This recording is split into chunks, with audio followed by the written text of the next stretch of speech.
आटे दाल का भाव पार्ट 1। आपने वो कहावत तो सुनी ही होगी कि प्यार अंधा होता है, और वो भी कि जब दिल आया गधी पर तो उसके आगे परी क्या चीज़ है। ये कहावतें ऐसे ही नहीं बनी। प्यार में इंसान को सही गलत भले बुरे सब में फ़र्क दिखना बंद हो जाता है। अब हमारी काव्या को ही देख लीजिए। उसने अभी अभी लॉ की डिग्री ली है और अब वो पिताजी के साथ आगे वकील बनने की ट्रेनिंग लेने वाली है। पर उससे हो गई ये प्यार की बीमारी। अब इस बीमारी से तो भाई भगवान ही बचाए। एक दिन काव्या की गाड़ी रास्ते में ख़राब हो जाती है। अरे ये क्या हो गया? ये बीच सड़क पे गाड़ी बंद पड़ गई है। आस पास कोई दिख भी नहीं रहा। अब क्या करूं? पापा को फ़ोन करती हूँ। ओहो, पापा फ़ोन ही नहीं उठा रहे। लगता है कोर्ट के अंदर होंगे। अब क्या करूं? काव्या ये सब सोच ही रही थी कि अचानक किसी की आवाज़ आती है। अरे मैडम जी, कुछ मदद कर दूं क्या आपकी? आप मेरी मदद कर सकते हैं? हाँ, मैं मैकेनिक हूँ। आप गाड़ी की चाबी दीजिए, कर देता हूँ मैं ठीक। थैंक यू, ये लीजिए चाबी। पिंटू चाबी लेके गाड़ी को देखने लगता है, और जब वो गाड़ी को देख रहा था तब काव्या पिंटू को देखे जा रही थी। पिंटू की अच्छी खासी बॉडी और मसल्स थे और दिखने में भी काफ़ी अच्छा दिख रहा था। पता नहीं क्यों पर काव्या को पिंटू का टपोरी स्टाइल में बोलना पसंद आ रहा था। अरे मैडम जी, ये गाड़ी को ना गैरेज में लेके जाना पड़ेगा। फिर मैं घर कैसे जाऊंगी? एक काम करो ना, इसे मेरे पंटर लोग यहाँ से ले जाएंगे। आपको दिक्कत ना हो तो मैं आपको छोड़ दूँ। सच में? पर आपको परेशानी नहीं होगी? अरे अपन को क्या प्रॉब्लम हो सकती है? आ जाओ, अपनी बाइक पर बैठ जाओ, मैं आपको आगे तक छोड़ देता हूँ। आप वहाँ से टैक्सी ले लेना, ठीक है? ठीक है। काव्या पिंटू की बाइक के पीछे बैठ जाती है और पिंकू उसे छोड़ने जाता है। काव्या अब भी पिंटू को ही देखे जा रही थी, जैसे उसे पिंटू की हर बात पसंद आने लगी थी। ये लो मेरा कार्ड, आपकी गाड़ी कल आकर ले जाना, मैं ठीक करके रख देगा, ठीक है? ठीक है, मैं कल आ जाऊंगी आपके गैराज। ठीक है, तो अपन अभी चलते हैं। Ram Ram. Thank you. Kavya taxi लेकर घर जाती है, पर घर जाकर भी वो बस पिंटू के बारे में ही सोच रही थी। उसे लग रहा था जैसे कोई फिल्म चल रही हो, जिसमें लड़की लड़के को देखकर पहली नज़र में उसके प्यार में पड़ जाती है। ठीक वैसे ही काव्या पूरी रात सो नहीं पाई, क्योंकि वो सुबह का इंतज़ार कर रही थी कि कब वो पिंटू के गैराज में जाए और उससे मिले। सुबह होते ही वो पिंटू के गैराज में पहुंच गई। हेलो। हाँ मैडम, कैसी है आप? गाड़ी तैयार है। अच्छी, ठीक हो भी गई। कितने पैसे हुए? आपके हुए 2000। अच्छा, मैं सोच रही थी कि अगर मैं आपको पैसे कॉफ़ी पीने के बाद दूं तो इसी बहाने मैं आपको थैंक यू भी बोल दूंगी कल की मेरी मदद के लिए। ठीक है, रुको, मैं कपड़े बदल के आ रहे ला, ये खराब हो गए ना। काव्या और पिंटू कॉफ़ी पीने जाते हैं। वहाँ दोनों की अच्छी दोस्ती हो जाती है। अब काव्या आए दिन पिंटू से मिलने उसके गैराज जाया करती थी। पिंटू भी काव्या को पसंद करने लगा था। एक दिन जब दोनों पार्क में बैठे थे। तू मेरे साथ शादी कब कर रही है कि बस यूं ही घुमा के छोड़ देगी? हाँ, तुम्हें ऐसा लगता है मैं ऐसी लड़की हूँ जो तुम्हारे साथ बस टाइम पास कर रही हूँ? अरे क्या पता अपन को। तूने तेरे मम्मी पापा को बताया कि नहीं मेरे बारे में? नहीं, अभी तक तो नहीं, लेकिन जल्दी ही बता दूंगी। मुझे तो नहीं लगता कि वो मानेंगे। अरे मैं ठहरा एक मैकेनिक, तू वकील की बेटी। तेरा बाप तो मुझे घर से धक्के मार के ही निकाल देगा। देखना, अगर मैं तेरा हाथ मांगने गया ना उसके पास, तो यही हाल होने वाला है मेरा। मैं जानती हूँ उन्हें मनाना थोड़ा मुश्किल होगा, पर मैं मना लूँगी उन्हें, क्योंकि मैं तुमसे सच्चा प्यार करती हूँ। लेकिन यही बात तेरे माता पिता नहीं समझे तो फिर तो तू भी मेरे को छोड़ ही देगी ना। बिल्कुल नहीं, मैं तुम्हें कभी नहीं छोड़ूंगी, हमेशा तुम्हारा साथ दूंगी, प्रॉमिस। काव्या पिंटू के लिए बहुत ज़्यादा गंभीर थी, लेकिन जब उसने पिंटू को अपने माता पिता से मिलवाया तो उसके माता पिता को तो बिल्कुल भी पसंद नहीं आया पिंटू। तुम पागल हो गई हो क्या काव्या? इस लड़के से शादी करनी है? जरा देखा इसे, गौर से देखो। ये गवार, जिसे कपड़े पहनने का भी ढंग नहीं है, खड़े रहने का ढंग नहीं है, कोई बैकग्राउंड नहीं है। तुम इसे अपना जीवन साथी बनाना चाहती हो? पर पापा, मैं पिंटू से सच्चा प्यार करती हूँ। जब शादी के बाद आटे दाल का भाव पता चलेगा ना, तब ये सच्चा प्यार व्यार सब भूल जाओगी तुम, समझी? तुम एक पढ़ी लिखी लड़की होकर इसके साथ रहना चाहती हो? तुम्हारे आगे तुम्हारा पूरा करियर पड़ा है काव्या।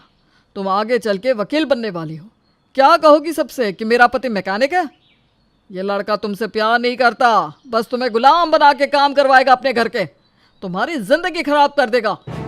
बस पापा, आपको कोई हक नहीं है पिंटू के बारे में कुछ भी बोलने का। वो मुझसे बहुत प्यार करता है। वो शादी के बाद अपने आप को सच में बदल देगा। इसका नाम देखा है कैसा है? बिल्कुल टपोरी वाला, पिंटू। तुम प्यार में पागल हो गई हो काव्या। तुम्हें अपना भला बुरा कुछ दिख नहीं रहा इस टपोरी के सामने। तुम्हारी माँ ठीक ही कह रही है। जब तुम्हें आटे दाल का भाव पता चलेगा ना, तब तुम्हारी अकल ठिकाने आएगी। पर मैं तुम्हें ऐसी गलती करने ही नहीं दूंगा, समझी? हम इस रिश्ते के लिए कभी राजी नहीं होंगे और आज से तुम भी इस पिंटू से नहीं मिलोगी। बस ये हमारा फाइनल डिसीजन है। पर पापा। बस अब और कुछ नहीं, जाओ अपने कमरे में। और तुम मैकेनिक, आज के बाद कोई ज़रूरत नहीं है मेरी बेटी से मिलने की तुम्हें। काव्या के माता पिता ने पिंटू और काव्या के रिश्ते को मानने से साफ इनकार कर दिया और काव्या को भी अब पिंटू से मिलने की इजाज़त नहीं थी। पर काव्या के मन में आज भी पिंटू ही था। वो उसे किसी भी कीमत पर छोड़ने को तैयार नहीं थी। मुझे कुछ तो करना होगा। मैं ऐसे कमरे में बैठे चुप तो नहीं रह सकती। पर करूँ तो क्या करूँ? मम्मी पापा मानेंगे नहीं और मेरी शादी कहीं और करवा देंगे। अब तो मेरे पास एक ही रास्ता है, मुझे भागकर पिंटू से शादी करनी होगी।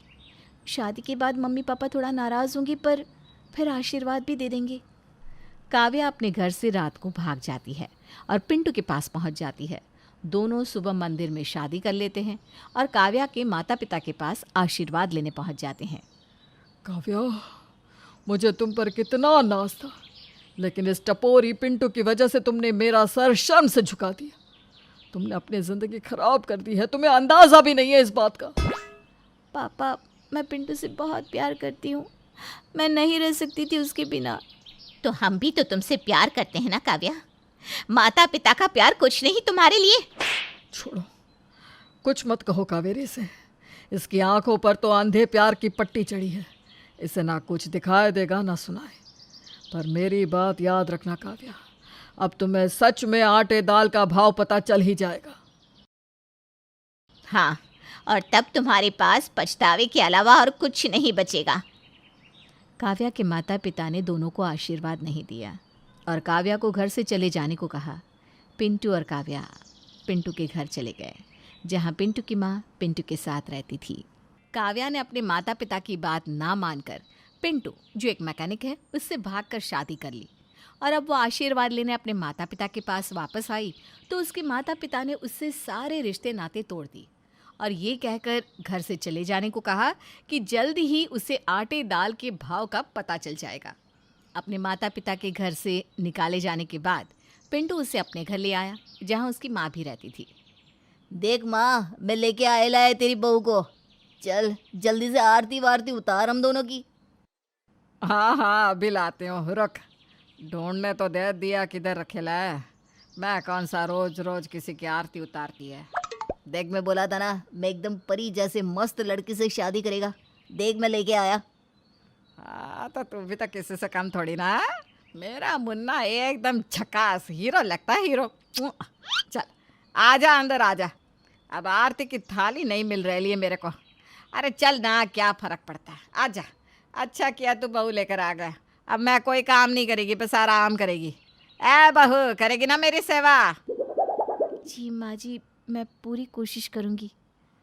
चल काव्या, तू अंदर जा करके, मैं ज़रा आता है अपने दोस्तों से मिलके। इस वक्त? आज ही तो हमारी शादी हुई है, थोड़ी देर तो मेरे साथ बैठो। अरे आज अपन को पार्टी देने का है अपने पंटर लोग को, तो जाना तो पड़ेगा ना। तू आराम कर, मैं आता है ना थोड़ी देर में। पिंटू शादी के पहले ही दिन काव्या को छोड़कर अपने दोस्तों के साथ पार्टी करने चला गया और जब वो देर रात को घर लौटा तब पूरी तरह नशे में धुत था। ये क्या पिंटू, तुम शराब पी कर आए हो और वो भी इतनी ज़्यादा कि खड़े भी नहीं हो पा रहे हो। तेरे को बोला था ना कि आज अपन पंटर लोगों को पार्टी देने वाला है, तो बस थोड़ी सी अपन भी पी ले।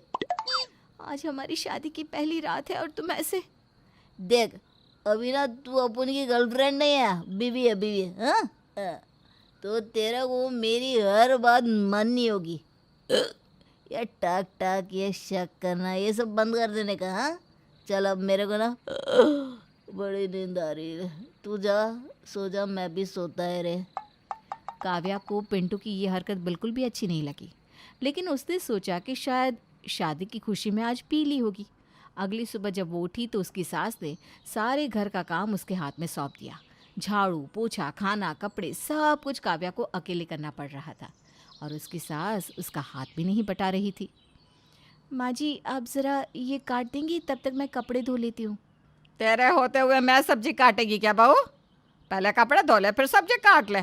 मैं तो बस आराम करेगी अब। आप थोड़ी मदद कर देती तो मेरा काम भी जल्दी हो जाता, फिर मुझे ट्रेनिंग के लिए भी तो जाना है। अरे काहे की ट्रेनिंग? मैं वकील बनने की ट्रेनिंग ले रही हूँ ना, बस वहीं जाना होता है। अरे देख बहू, हमारे घर की औरतें ना घर के बाहर काम करने को नहीं चाहती, इसलिए सब भूल जाने का। हाँ, घर के कामों पर ध्यान दे। आया समझ में? मैंने इतनी मेहनत से पढ़ाई पूरी करी है, मैं ट्रेनिंग कैसे छोड़ सकती हूँ माँ जी? अमुन्ना इधर आना। हाँ माँ, क्या हुआ, बोल। अरे ये कह रही कि ये वकील बनेगी। तुझे पता है ना, मैं ये सब अपनी बहू से नहीं करवाएगी, समझा इसको? देख काव्या, अब हमारी शादी हो गई रही लेना बाबा, छोड़ देना ये सब वकीलगिरी। हाँ, घर पे रहने का, माँ की सेवा करने का। शादी के बाद तुमने काम करना छोड़ दिया है क्या? तो मैं अपना करियर क्यों छोड़ूं? देख, सुबह सुबह ना चिक चिक नहीं करने का। आज से तू ये वकीलगिरी नहीं करेगी, मतलब नहीं करेगी। ज्यादा मचमच नहीं चाहिए मेरे को। जा मेरे लिए एक कप चाय बना कर ला। काव्या की जिंदगी की डोर जैसे अब उसके हाथ में थी ही नहीं। उसके सारे फैसले अब पिंटू करने लगा था। काव्या धीरे धीरे एडजस्ट करने की कोशिश कर रही थी, पर पिंटू का बर्ताव दिन प्रतिदिन और ख़राब होता जा रहा था। एक दिन जब पिंटू अपने कुछ दोस्तों के साथ घर पे शराब पी रहा था, तब काव्या बाहर से सब्जी लेकर आती है। आ गई तू, चल अब थोड़े से पकोड़े बना दे हम सबके लिए, और सुन, मसाला पापड़ भी। ये क्या है पिंटू? ये तो तुम्हारा रोज़ का हो गया है अब। शराब पीना, अपने इन दोस्तों को घर लाना। ए, तू अपना काम कर, समझी? चल जाके भजिए तल। नहीं, मैं नहीं बना रही हूँ कुछ भी। तुम इन्हें लेकर अभी के अभी बाहर जाओ। तू मेरे से जबान लड़ाएगी? हैं? मेरे से जबान लड़ाएगी? तेरा पति है मैं, समझी? बात नहीं मानेगी ना तो मुझे और भी तरीके आते हैं। तुम अपने दोस्तों के सामने मुझसे ऐसे बात कर रहे हो? अभी तो अपन सिर्फ बात कर रहे लाए, ज्यादा बकवास किया तो पता नहीं मैं क्या कर बैठेगा। काव्या रोकर अपने कमरे में चली जाती है। अब उसे एहसास हो रहा था कि माँ बाप की बात न मानने का नतीजा क्या होता है। अब उसे समझ में आ रहा था कि क्यों बार बार उसके माता पिता उससे ये कह रहे थे कि आटे दाल का भाव पता चल जाएगा। उसने अपनी ज़िंदगी को खुद ही नरक बना दिया था। ये मैंने क्या कर दिया? खुद की ज़िंदगी को खुद ही बर्बाद कर लिया। मम्मी पापा सच ही कह रहे थे कि मुझे जल्दी ही आटे दाल का भाव पता चल जाएगा, लेकिन अब मैं इन सब से निकलूं कैसे? पापा को फ़ोन करूं? एक बार उन्हें फ़ोन करके देखती हूँ। हेलो, मैं शर्मा वकील बोल रहा हूँ, आप कौन?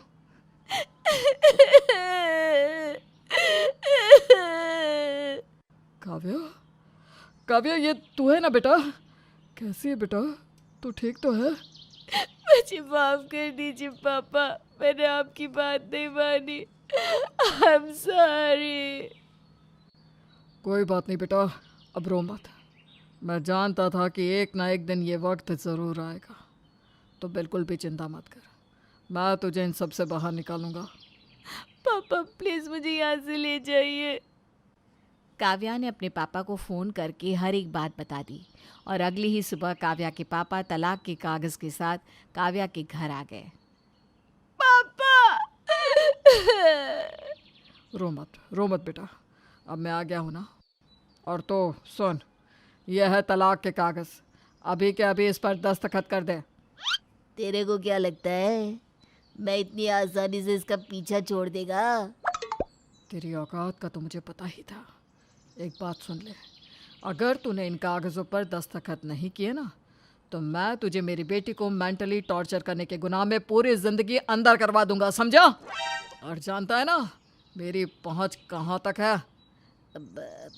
मैं कर देता है ना दस्तखत। लो, किधर करने का है?